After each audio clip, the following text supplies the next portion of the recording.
This is a lecture from Open Tuition. To benefit from the lecture, you should download the free lecture notes from opentuition.com. Hi, and welcome to the lectures on F6 UK taxation. And as that musical introduction will have told you, they are accompanied by the Open Tuition course notes. They'll see those notes opened immediately at the very beginning of the notes, indeed, on the syllabus section. So if you haven't already got the notes open or indeed printed off, if you could get hold of those, and I'm going to discuss here the objective of this introduction is to tell you a little bit about the F6 paper and also indeed to explain the structure of the exam. If you've done any of the other F papers, skills papers, you may well be used to the structure of the examination these days, but I can tell you the content, some more detail about the content of that exam paper. Right. These lectures, these notes have been prepared for you, the Open Tuition course students. Some of you will be no doubt from the UK, and you'll be rather more used to the UK taxation system. If you're in employment, you'll be used to the idea that at the end of each week or each month, when you open up your pay packet and you see what you were paid, there is unfortunately not as much as you'd hoped for. Your so-called gross pay has been reduced by two types of tax. One, very obvious one, and I'm sure that this is universal, wherever you may come from. Income tax. It's been deducted at source by the employer. Yeah, HMRC, Her Majesty's Revenue and Customs, who administer our tax system, they have got the employers to do their dirty work of collecting tax for them. They've deducted it at source on a weekly or monthly basis from the wage or salary paid. What they've also done is to deduct at source another tax known as national insurance contributions. Now that's going to be a strange name to many of you overseas. As I say, if you're in the UK, you'll be familiar with it. As I say, when you anguished look at your pay slip and see what didn't start off to be very big in the first place has got even smaller by the deduction of the income tax and the NICs, abbreviation therefore national insurance contributions. The idea behind it was that amount of tax was designed to look after the NHS, the National Health Service, and to hopefully provide pensions for us old people as well when eventually we reach pensionable age. The reality, of course, is it's just another tax. It goes into the general government coffers, out of which public expenditure comes. But all we've got to know is how to compute the various national insurance contributions that may be charged in relation to, as I've just said, employment income, your salary, your wage there, or indeed, as we will discover, not everyone, though the majority are, not everyone will be an employee. Assuming that they are working, what they may be doing is to work for themselves. So we'll deal with the self-employed as well, and they too will have their own, as well as income tax, also national insurance contributions to pay. So some of you, certainly those of you in the UK, will be used to certain concepts. You'll see it when you open your pay slip. Some of the other concepts as well. Value-added tax. I guess if you're in the EU, you'll know the concepts of VAT there as well. But some of you more distant countries overseas will certainly not be familiar with probably any aspects of the UK taxation system. Now don't worry, I've got no assumed knowledge here. Whether you're UK, whether you're overseas, it doesn't make any difference. There's no assumed knowledge. What we're going to do through this series of lectures and accompanying these course notes is to take you through each of the taxes that you need to know about to the degree that you need to know to get a good pass in terms of this examination. None of us at the end of this course are going to be experts in UK taxation. It's not the goal, is it? You're here looking at this now, not because you want to. I'd like to think you would like to look at it, but no, not because of that. But you've got an exam to take. To be more precise, you've got an exam to pass. So what we've got to do is to ensure that you've got the capacity, the ability here to pass that exam. Hopefully, as many have gone before you, with indeed a good pass as well. So, what therefore is in our syllabus? Oh, by the way, I must mention this, for those of you overseas, you have my, again, enduring admiration. because not only are you studying a foreign tax system here, you may very well be studying it in a second or even third language. Those of us in the UK struggle hard enough to deal with our own tax system. So what it must be like to deal with a foreign tax system in a foreign language, as I say, you have my every admiration. Again, don't worry, what we will do is to take you through everything that you need to know to pass the exam. Now, when you look at the length of the course notes, you see that they are nowhere near as big as study manuals that you can provide, very good study manuals, I would hasten to add, from any of the ACCA approved providers. What I'm attempting to do here is to give you something that is manageable, that you'll be able to deal with in a reasonable time scale, but will give you the basis of passing the exam. There are things that aren't mentioned. Again, when you look at the main manuals, they are several hundred pages. A lot of the course notes that in here are in fact blank, because it's their provided blank space for you to produce answers to the several examples that are found within here. So we're not going to try and be experts. We're going to try to make sure that we can get a good pass. Now, you may supplement the course notes and these lectures that we're now kicking off with by buying a study manual from one of, as I say, the approved providers. They tend not to be reading books, I have to say, because to read them you would take many hours indeed. They're rather more a reference book. So if you're working a question, you think, that's odd, I haven't seen that before. You can go back, look it up, make sure you've understood it. So they're good in terms of points of reference. They also contain huge amounts of examples. That's probably the best part of them. Now, whether you do or you don't buy one of those is entirely up to you. But what you must buy in terms of taxation is, from one of the approved providers, is an exam kit or revision kit, whatever name it may go by, which will contain, mostly anyway, the past examination questions and their answers. Now, on other subjects, and you might think you could do it here, you think, well, I don't have to buy that. All I've got to do, go to the ACCA website and look up the past exams. And they've got in there the questions and the answers. And you'll find questions and answers indeed for F6 UK taxation. Problem is, they're no use to you. The reason being, tax changes, legislation changes each year. Each year there's a Finance Act, sometimes even more than one Finance Act. They bring in new legislation, they scrap old legislation, they change the existing legislation. Rates and allowances change year on year. Now, the ACCA do not update those answers, nor indeed the questions. And it is very dangerous indeed to use that. I have had way too many questions from students who haven't taken this particular statement on board, saying, I don't understand this in the June 2011 exam. This answer doesn't make sense. It disagrees with what you've got in your notes or what I've read in the BPP or a Kaplan kit there.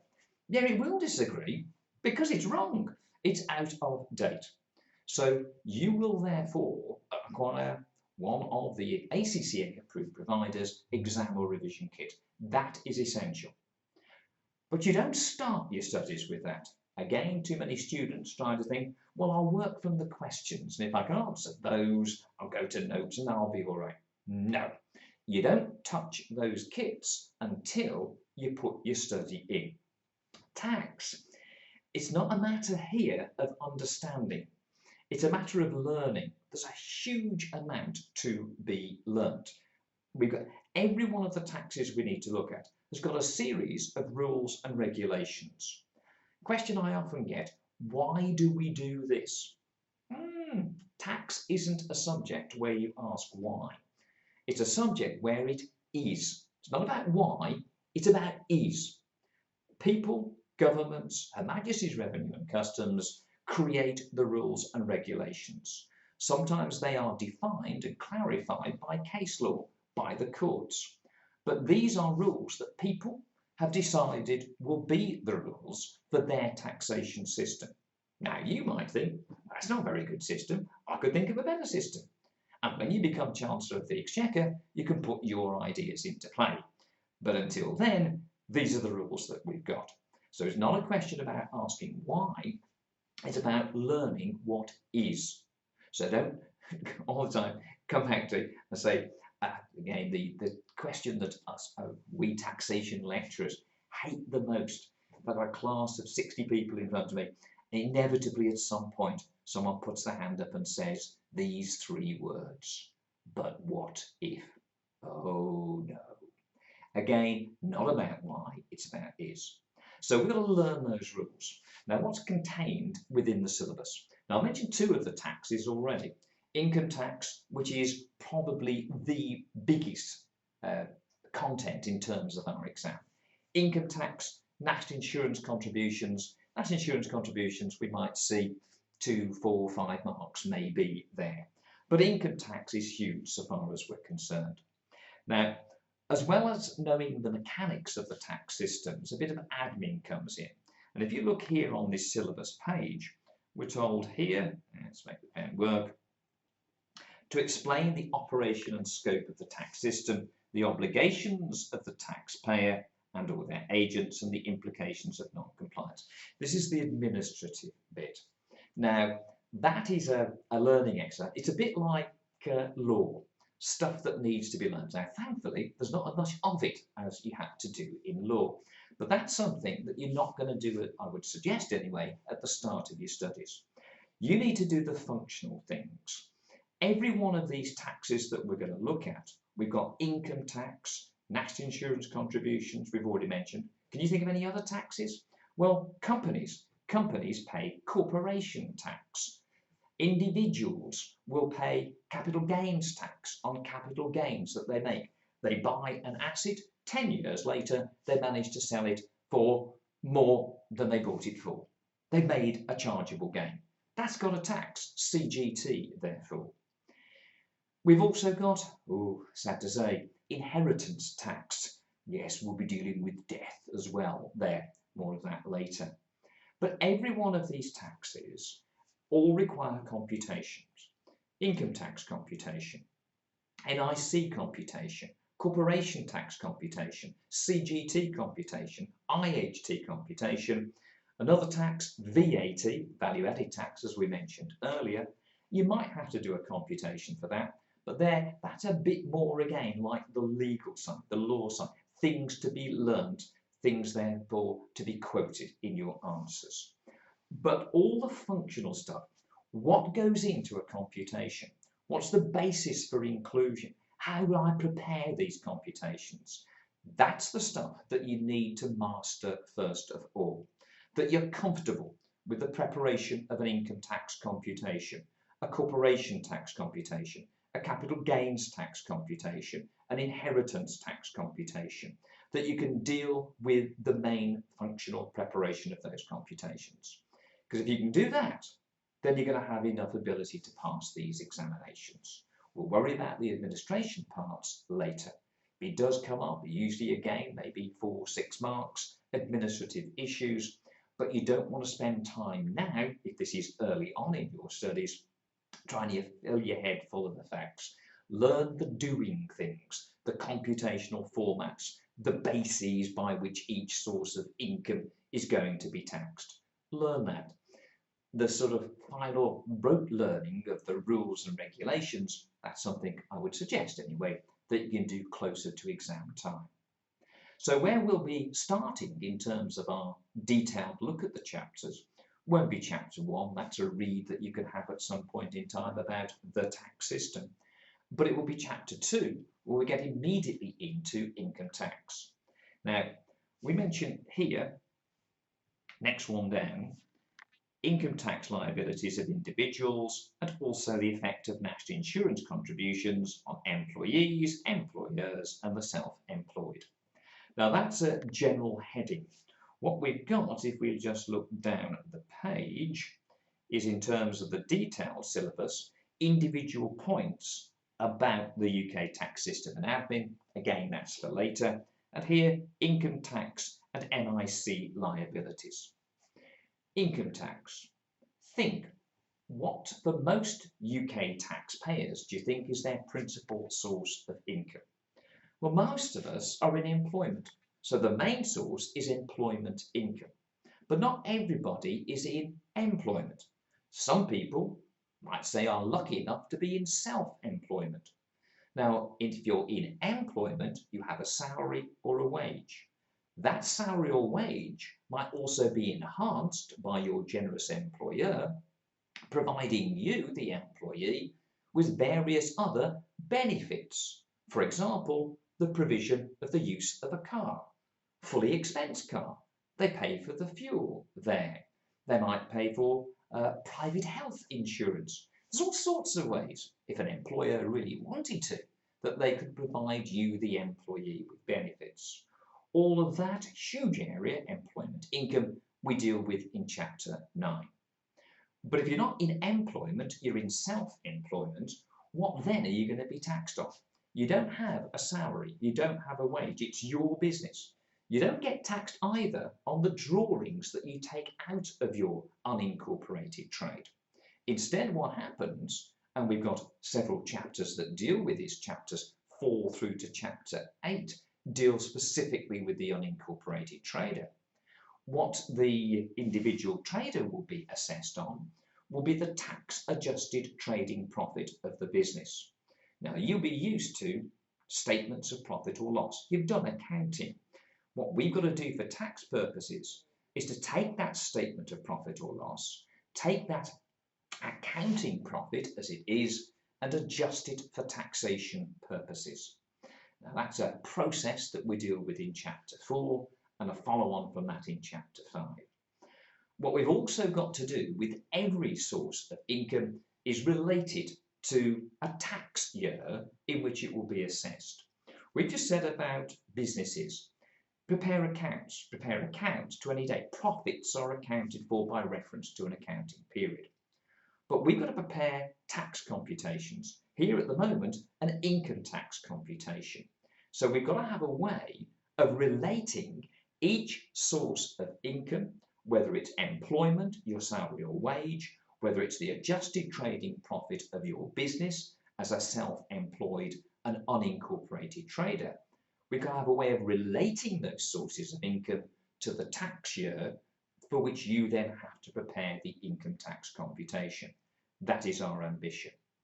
Now, it's not just those two sources of earned income we've got to deal with.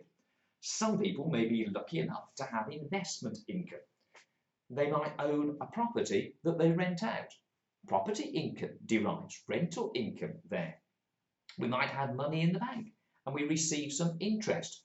To be fair there, you need a lot of money in the bank to receive any interest, but you may have interest income. You may own shares in companies, and on that you receive dividends. How do we deal with all of these types of income? Are all types of income taxable? Well, in Chapter 2 and Chapter 3, we deal with the basics of the income tax computation. Chapters 4 through to Chapter 8, as we said, we look specifically at self-employed, unincorporated traders. Chapter 9, we look at the employee. So all of that is about dealing with each source of income. They're all mentioned here: employment, self-employment, property and investment income, and putting them all together to calculate for the taxpayer for a given time period. We call it a tax year. More of that when we go into Chapter 2. We calculate taxable income, and on that we then calculate the income tax liability.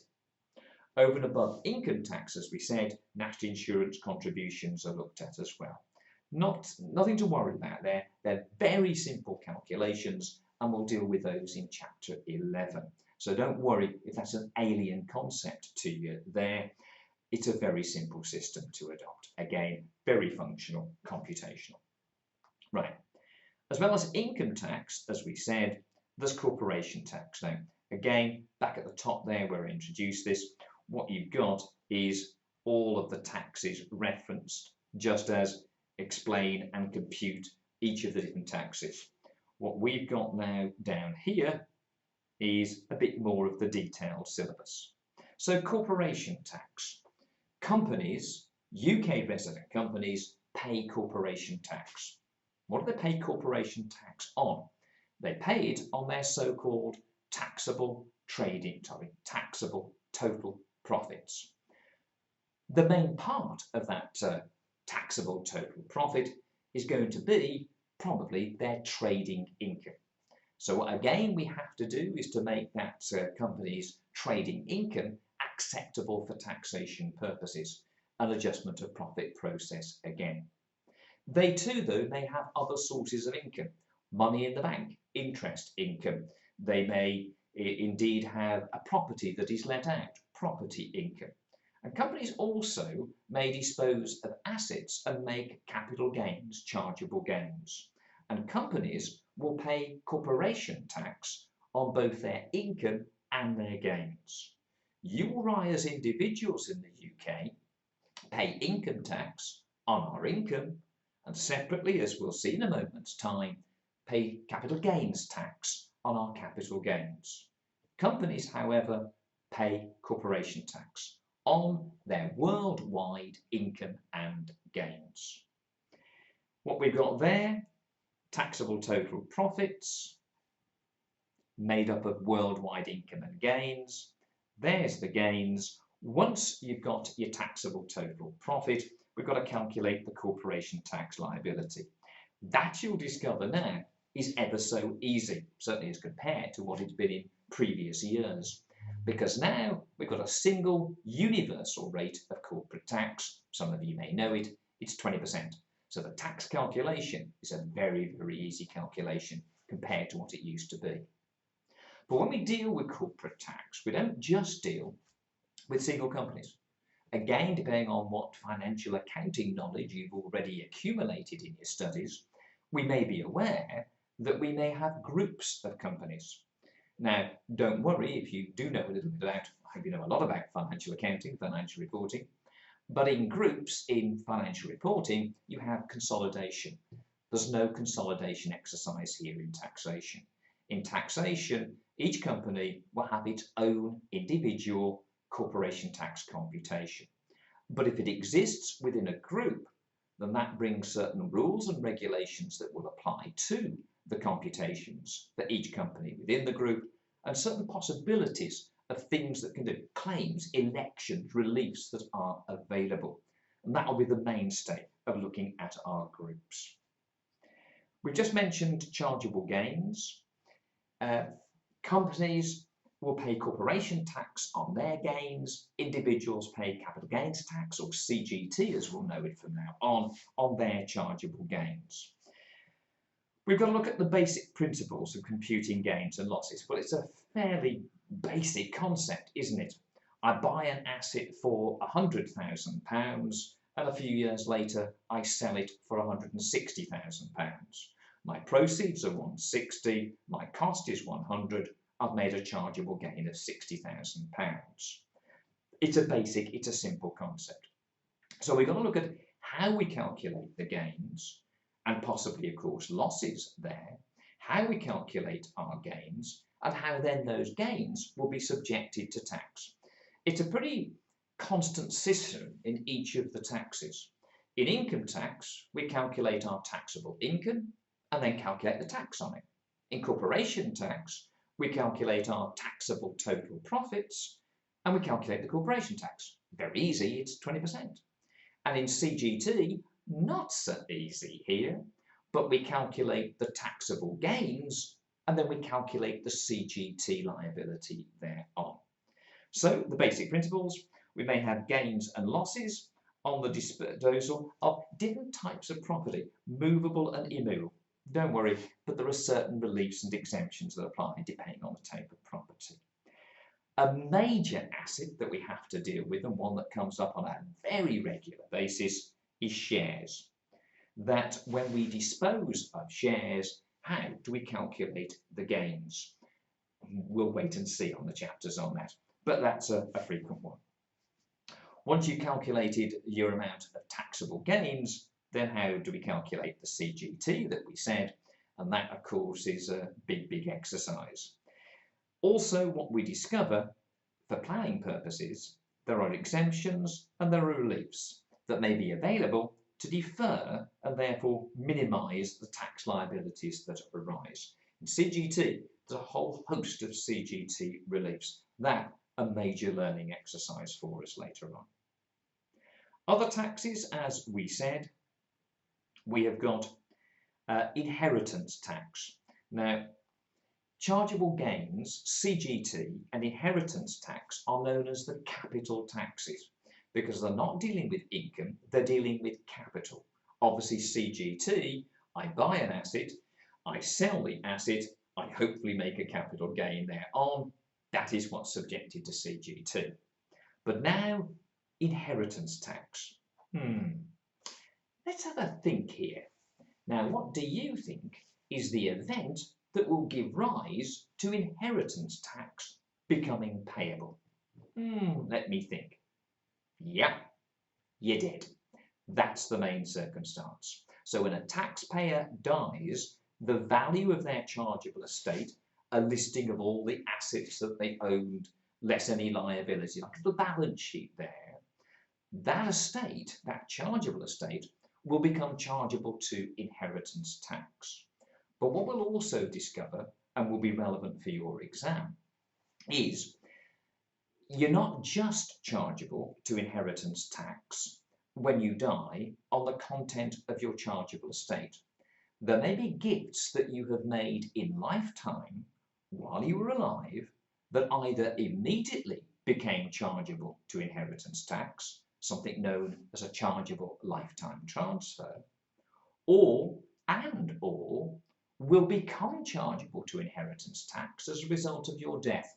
But as we will learn, as we'll discover in the detailed chapters, only if you die within 7 years of that. Okay.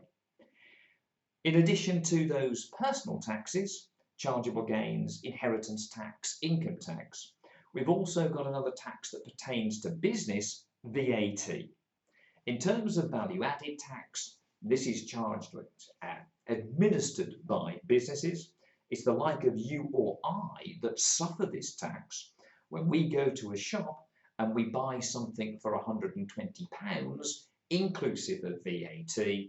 What the trader was doing was selling it for a sales price of £100, but is required to charge, here in the UK anyway, 20% VAT. 20% on our £100 was a selling price of £120. Now, I paid the trader 120.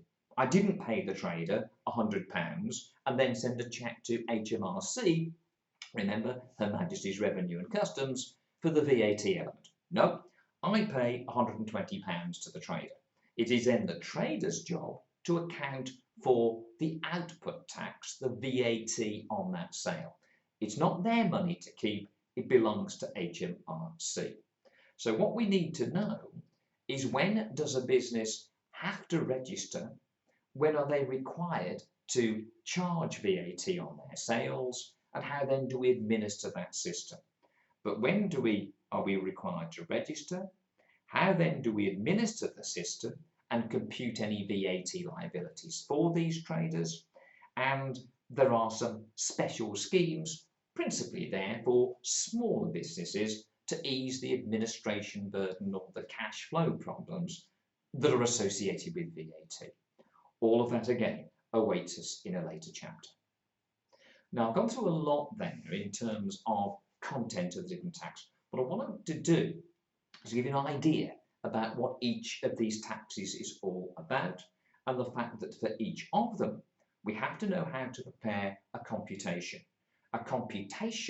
that will initially determine what is chargeable to tax, my income tax, my taxable income, the company, its taxable total profit, me the individual, I sell assets, my taxable gains there.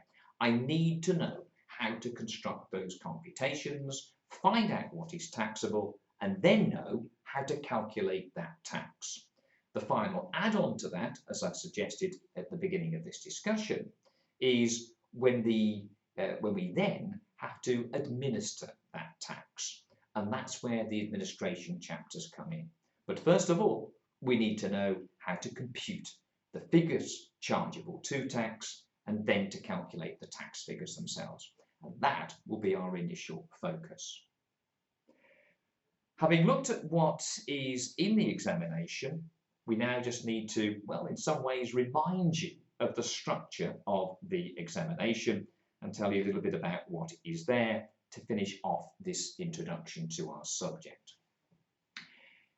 Looking, there the approach to the exam. Now, if you've done any skills papers, you may be familiar with the basic structure here. But what have we got in terms of F6 UK taxation? We've got a choice, of course, where your centre permits it, between a paper-based exam and a computer-based exam. Now, in terms of our paper-based, it's 3 hours and 15 minutes there, and because the extra things to do with computers, I don't understand. You've got an extra 5 minutes for 3 hours and 20 minutes for the CBE. You've also got some reading time before that as well. The paper, we're told, is predominantly computational, and all questions are compulsory. So there's no choice here. Choice awaits you at the P6 Advanced Taxation paper, but not here.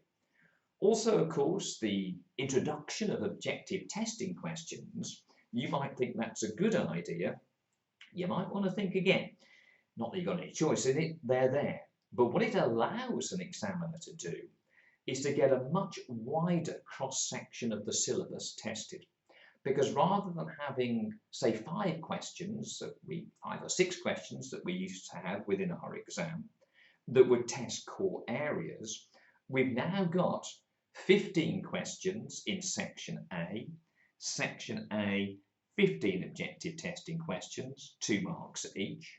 Section B, 3 objective test cases, each of which includes 5 OT questions, again 2 marks each. So another 15 questions there.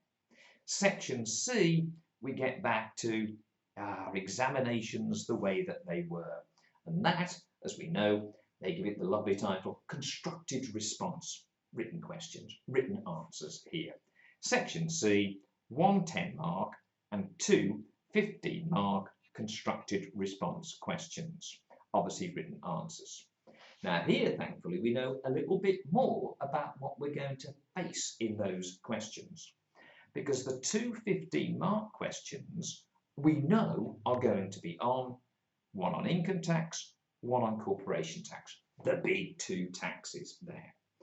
Now, it doesn't necessarily mean, though in many cases it will be the case, that there you'll be required to prepare an income tax computation and a corporation tax computation. Now, the work that we do on both income and corporate tax, there are many other exercises other than just prepare the pro forma computation. But you don't know what you're going to face in your exam. You need to know how those 2 computations are put together. So these are 2 fundamental areas there. If we've got those 2 questions on income and corporate tax, it obviously leaves the other 10-mark question available for anything. And the examiner says, as we'll know, the Section A OT questions, the Section B OT case questions, and the other constructed response question in Section C can cover any area of the syllabus. But what we may well find is when we look at Section B of the paper, these 3 objective test cases, then thinking about the other taxes that we've got that are substantive taxes here, we've got income and corporation tax, the 2 15-mark questions in Section C, and certainly those areas are likely to predominate in Section A as well. So in Section B, what we might see is a question on CGT, capital gains tax, a question on inheritance tax, or IHT, as we'll know it later on, inheritance tax, and a question on VAT. Now, clearly, as we've got a 10-mark question in Section C as well, any of those 3 could be instead that 10-mark question. But quite often, that 10-mark question is a more interesting style of question.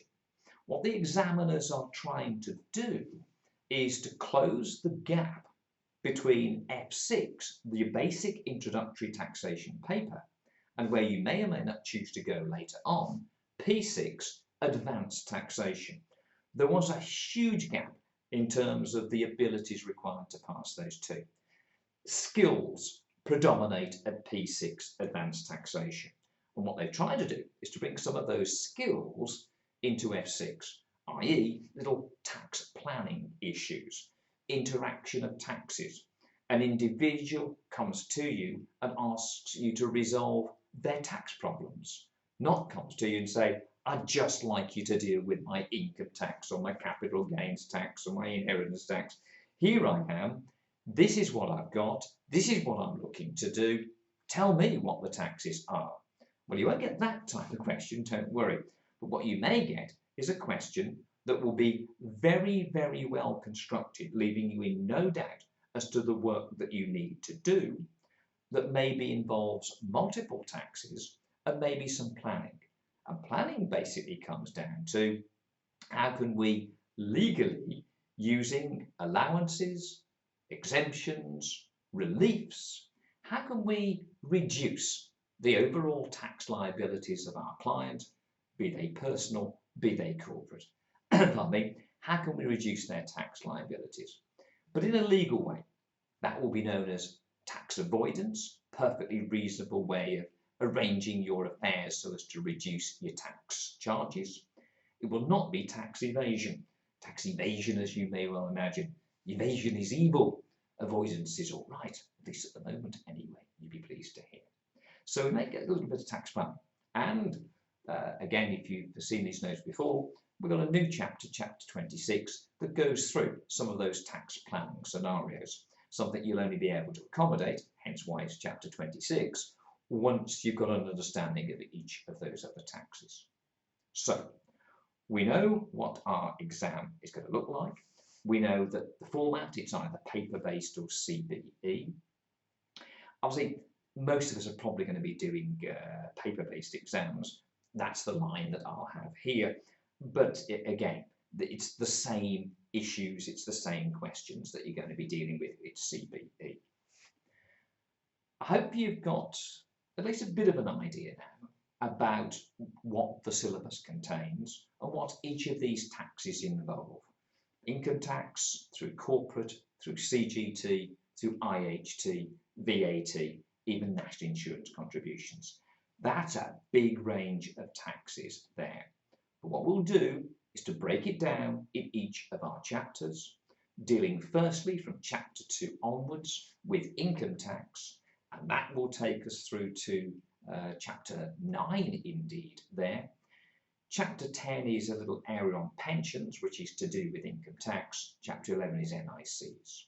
We move from there to capital gains tax, from there to corporation tax, and then on to VAT and IHT to complete the set there.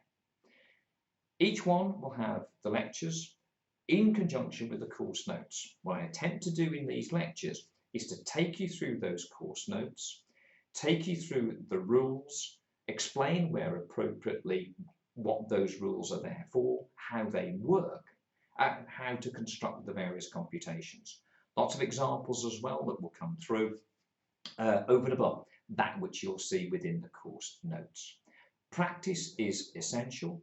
You'll be able to get more practice following the end of this course, at the end of the course, by the use of one of those exam or revision kits. So remember, you don't use the ACCA past papers on their website, you buy an approved kit. That will have the past exam questions updated and a lot more practice questions to boot. But before you can start doing those, you've got to learn and practice from the OT material the basic taxes. Once that is done, then you've got your platform for success. Okay, well, I hope I'll see you again, therefore, in terms of our next get together, where it'll be on chapter 2, where we'll be going straight into and looking at very big chapter is chapter 2, the preparation of the income tax computation. I look forward to spending many hours with you over the next few weeks or months, as it may be, as together we progress towards our single objective, passing that F6 UK taxation exam. See you again.